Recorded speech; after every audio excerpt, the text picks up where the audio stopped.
Hi, and welcome to my self-reflection visual essay. I am a 21-year-old female, and I identify as female with long brown curly hair and green eyes. Being a female in the United States is considered a minority when compared to men. One attitude towards men that comes from that personal bias is how hard men really have it when they are set up for their entire lives just because of the gender they are born into. People are always looking out for men at the social level, at the economic level, and even with businesses. One behavior that jumps out at me when you're looking at the difference between men and women is an irrational fear. I'm scared of men to some degree because I feel as though they can be unpredictable. They are usually much stronger than females and have the opportunity to do as they please to us. I will walk faster when I'm around men I don't know and ensure that I am paying attention to my surroundings much more. This fear comes from many different crime documentaries and movies displaying this behavior. My nationality is American, and I consider myself white. This puts me into a dominant category when looking at the population of the United States. Here, you will not find a behavior change when it comes to skin color with me. I was raised to treat people the way you want to be treated, and I have stuck by that. Equality is important, and skin color or gender plays no part in the way I treat people. There are always subconscious attitudes and behaviors that come with the way you grew up, but my attitude changes when the dominant group of white individuals act out and are disrespectful towards those minority groups. There, you will find me looking down on those dominant groups because of people not wanting to respect them or help them because of the way they are treating people. This may set me back slightly in the practice of social work because the background of clients plays a huge part in their treatment plans. It is something I will have to work through. This is a trait that was fostered at home and I reinforced within school activities and patterns with the people I was surrounded with. This led to inclusive behaviors and attitudes as an adult. I was born into a lower class family with little to no money, living paycheck to paycheck. And unfortunately, in the United States, this is a dominant trait. When it comes to an attitude, ever since I was a kid, I was jealous of those who had more than me. I wanted the life that they lived, and I was frustrated I couldn't get it. And I find myself wondering what they could possibly have going on that could be so bad.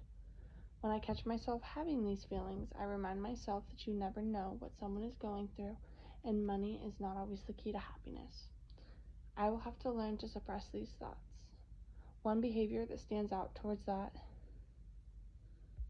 dominant trait of poverty is my willingness to help. I will do anything and everything that I can for those who I know are struggling in poverty because I have been there and I understand. I would never want someone to grow up without the services that they need to succeed due to poverty and the unavailability. This is going to set me forward due to the fact that unfortunately many of those in need of my services will somehow fit into this category of struggling. The attitude towards these groups of people was fostered from my personal views of people and was reinforced by those surroundings at school and led to those feelings of frustration and jealousy. When it comes to religion, I consider myself Christian and that religion is seemingly dominant in the United States. One behavior I have when encountering other religions within the United States is curiosity. I will constantly ask questions trying to understand their religion and how it differs from my own. I am still very open and loving. I just find myself asking the questions to ensure my full understanding. When it comes to attitude towards religion, I'm very welcoming and do not feel that there is any specific negative attitude that comes when I'm looking at someone's beliefs. They have every right to believe what they want, and I have no right to try to push them to change their religion or tell them that they are wrong and their beliefs aren't real. This behavior was reinforced through family beliefs and the surroundings I was placed in while in group homes. These behaviors and attitudes were brought around me within the home as well as at school due to the diversity of people and friends around me. This led to those feelings of love and acceptance towards anyone and everyone. When it comes to sexuality, I am straight, which is a dominant trait. I am once again known to have understanding and welcoming attitudes when looking into sexuality. I believe that there has Everyone has the right to express themselves however they feel, and there is no reason for them to be judged, pushed around, or stepped on because of this. This feeling of acceptance once again came out from that loving acceptance I was surrounded with while in the system. Not everyone I came across was this accepting of these things, but it shaped my philosophy because I knew I never wanted to treat people the way they were or even slightly resemble those hateful people I came across. When looking at the macro level of social work, these traits could play a huge part in my personal practices. I have very small amounts of knowledge of any other culture than my own, and that may affect the way that I practice social work.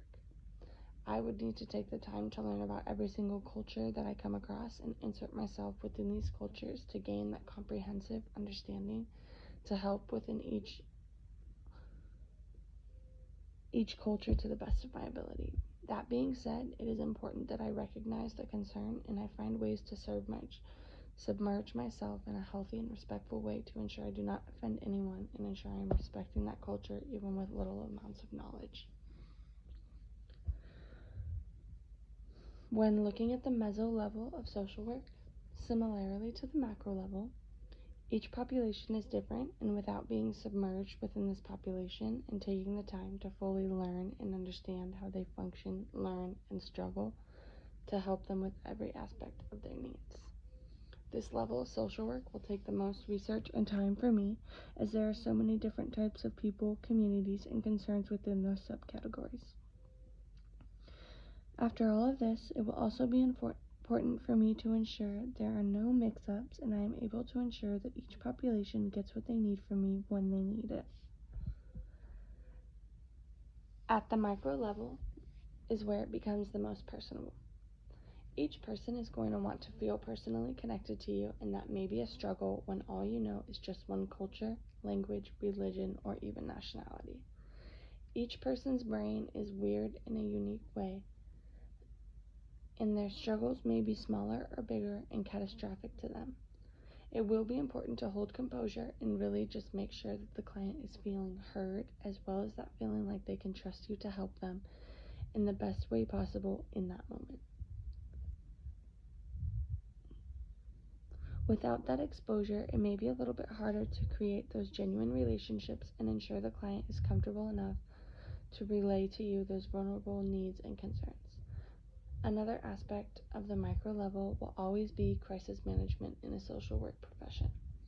At any given moment, you may be expected to help talk a client down, ensure that they are safe in that moment before the initial help begins. You could be their first call when it comes to these things, and you have to know how to calm them down long enough to get them the help that they need. Now, it doesn't always work, but having those skill sets is beyond important within the social work profession. When looking at oppressed groups, the first category is women.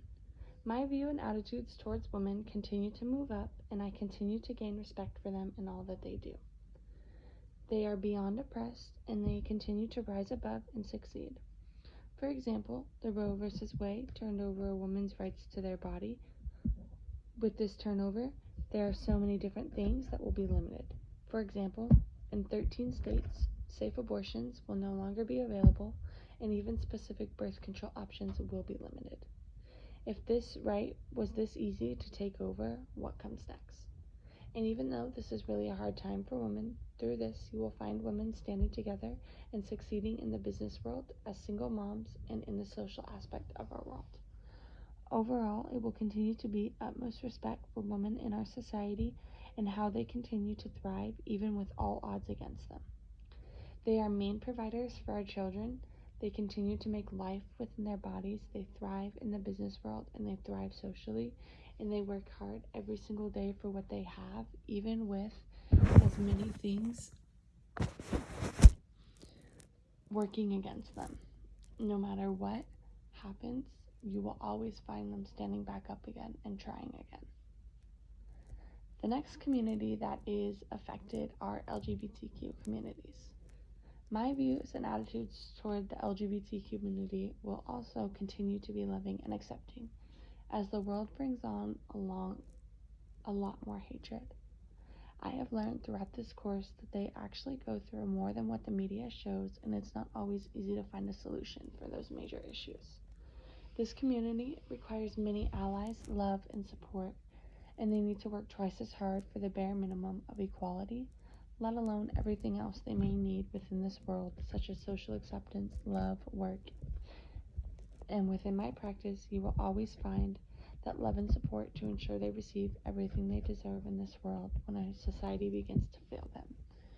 You hear all too often about all of these different riots and hate crimes against these people when they're just trying to live a peaceful life.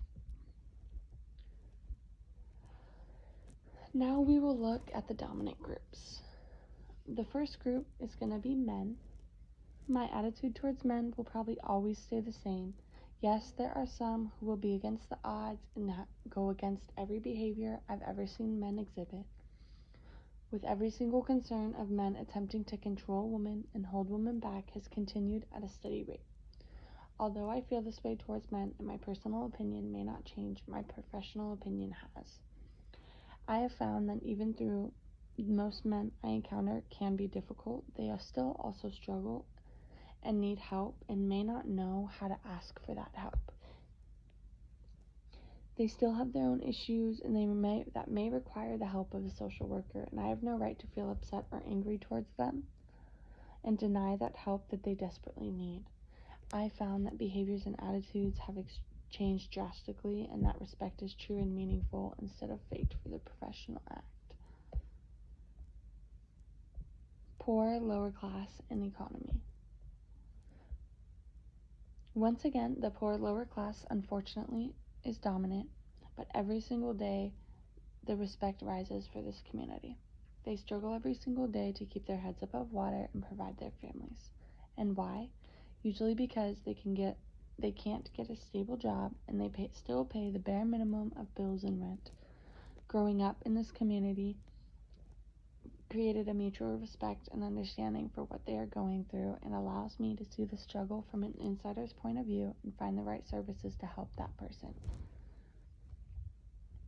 It seems as though this population is in the most need, from financial need to crime prevalence to the youth in need of someone to protect them, and I continue to hold the attitude of respect and love for this community even through all of their issues. These are the people that you need to support the most and that we should be giving the most assistance to. They don't choose to live this life. They struggle with a minimum wage job, trying to pay their bills and provide for their families and ensure that their children are growing up in a good home, in a good environment. And when they fall through the cracks, they fall through the cracks, and that's how the cycle restarts. And nobody gets off the carousel. They continue to fall into that generational cycle of poverty. Now we have the straight community. This community is beyond blessed with social acceptance, love, and rights to things like marriage and safe spaces. Even through all of this, they still have their own struggles, such as divorce, love issues, and many other societal issues. I found that I am once more finding that love and accepting attitude come over me. To me, people are just people, no matter how they identify, what they want to be called, who they love, or what they believe in, and that will always be precedent in my practice as a social worker. This class has seemed to foster that loving attitude and brought awareness to my behavior and attitude towards people and how I can change those things in a heartbeat. It has also brought to my attention how similar everyone is, even if their problems may be slightly different. How it will affect my practice as a whole. These attitudes and behaviors, like always, will play a huge part in social work and getting my practice stable specifically. Personal biases and attitudes, as well as behaviors, are going to always be prevalent, and it's beyond important to ensure that it doesn't affect the way that you treat people. The way I grew up, no matter how I feel, I always treat people with respect and follow that golden rule of treating people how you want to be treated. It doesn't matter how I feel about them when they need help. Everybody deserves that love and acceptance in their time of need. Although these things will pop up from time to time, it shouldn't affect the way I desire to help people, which plays a huge part in why I decided to go in the complex world of social work. Plan to address personal biases. To address these personal biases, I am looking into taking responsibility for my actions as well as finding ways to express myself and my feelings outside of work to ensure that it doesn't get brought into the work environment. For example, I'm attending therapy and I plan to use self-care and expressions such as baths, spending time with friends, and making sure that I have a voice in my social life. This plan will allow me to leave those personal feelings in my personal life and create a work profile for myself with little to no biases and the ability to help anyone and everyone that I come across. A plan for when I come across a client I feel as though I can't detach from. Although the previous plan is ideal, there may come a day that I find a patient I cannot care for due to a bias or attachment.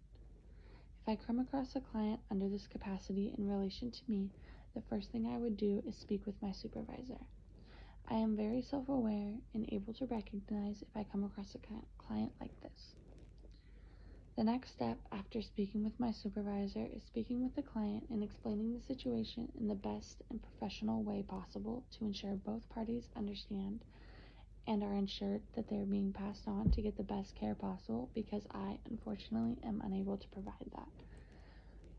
With past traumas and histories, this may be something that will come up often for me, but it's definitely something that the therapy and self-care is helping me work through. Nothing is permanent, and all of these things are struggles that can and will be worked for. Advocacy at the mental level is important because it allows the advocate to generalize all information and ensure that what you are advocating for is helpful for everyone. Most of the meso advocacy will occur within the public institutes of our society, such as schools or hospitals, where there is no specific population that is targeted. While I am practicing at the meso level, I plan to incorporate a few different methods to ensure that I'm advocating for people in the best way possible. In this situation, it is important to ensure that each person feels heard, no matter who they are, and you are able to ensure that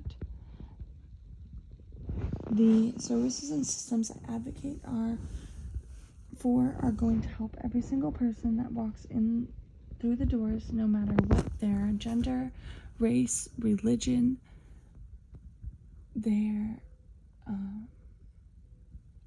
gender preferences are.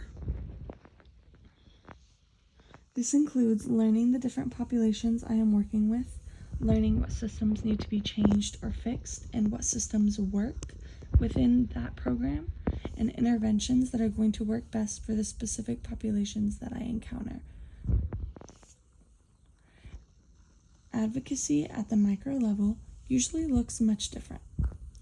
This is the most personal level of advocacy, where you will find the social worker advocating for individual treatments that will benefit that person specifically. This is where case plans and case management plays a huge part. While working with individuals, advocacy doesn't always look the same. My plan is to do my best to make sure that every person I encounter gets the best care possible. We find what works for them, what they like, their progress is being measured, and that no one falls through the cracks of the system. All of these things are important, and no client, no matter what the background, should be more important than the next. This level of advocacy oftentimes will look like individual treatment plans and singular therapy and just check-ins with that client and making sure that they aren't falling through the cracks, that they aren't being passed up in school, that they aren't getting knocked off at home, and that they're really just living the best life that they can, and they're getting all of the services that are going to help them improve their life in the long run. The macro level of advocacy can be the hardest level, in my opinion. This is where the environment and specific populations are the target, and they need to generalize the information for that specific population. This can be difficult, especially if you lack experience with the specific population. All of these levels play their own part in advocacy of citizens around the world, and it can affect an individual directly or a population as a whole. The macro level requires what seems to be more effort and advocacy. I plan to learn my specific population to the best of my ability, respectfully do my best to experience what they are feeling and seeing, and ensure that my clients feel as though I want change for everyone experiencing what they are struggling with, instead of just focusing on them individually.